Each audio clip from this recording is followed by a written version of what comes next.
Bonjour Brut, soyez les bienvenus chez moi. Lui, c'est Mustapha, un Marocain installé au Japon depuis 18 ans. Il nous a accueillis dans son restaurant, le Marrakech. Ça c'est le premier étage, c'est la cuisine un peu longue. Le deuxième étage, il y a la moitié un peu de l'artisanat marocain, un petit bazar. De l'autre côté, il y a un endroit où les gens peuvent manger aussi. Vous voyez, on monte sur la terrasse avec un petit jardin, style Marrakech, le Marrakech. Bon, c'est ce qu'on trouve de l'Eriad à Marrakech. Petite tente caïdale. Voilà. Parfois, je fais des événements comme ça sur la terrasse. Et ma femme, elle est japonaise. Ok. On se rencontre à Marrakech. Alors, elle m'a dit de venir au Japon, moi, faire un test pour regarder. Je travaille 14 heures, sans arrêt presque. Je suis venu le matin pour préparer pour le déjeuner. La veille, déjà, je prépare un peu. Après, je dois préparer encore pour le dîner. Je mets la sauce tomate,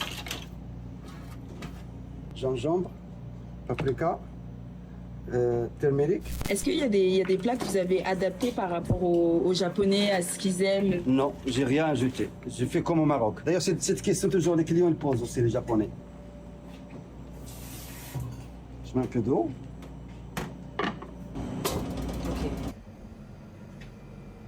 Et je suis venu ici en 2007.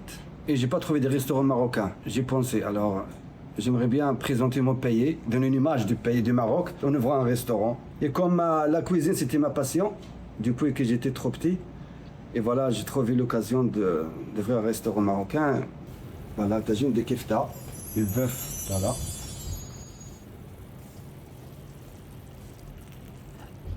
En fait, je fais la plupart des plats marocains très connus au Maroc, c'est comme les tagines, le couscous. Les Japonais adorent beaucoup tout ce qui est tagine. Chaque famille japonaise, la plupart, ils ont le pot, la tagine, avec le couvercle. Mais il faut à la façon japonaise. Ça s'appelle nabe.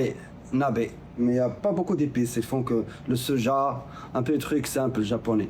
Donc je me suis lancé. Merci à Dieu que les gens ils adorent. Voilà. Il y a des facilités. Hein. Les Japonais, vraiment, ils encouragent les gens qui veulent faire leur business et tout ça. Ouais, ça va, le gouvernement ici vraiment il aide les gens. La plus grande difficulté c'est que j'ai ouvert en 2017. Pour les 3 ans, il y a le corona qui est venu. Je me suis battu, voilà. Quand on a la volonté, toujours on arrive. Il faut se battre. Il ne faut pas lâcher. Voilà, il ne faut pas lâcher. C'est ça, c'est toujours j'utilise cette expression. Il ne faut pas lâcher. Il faut aller jusqu'au bout.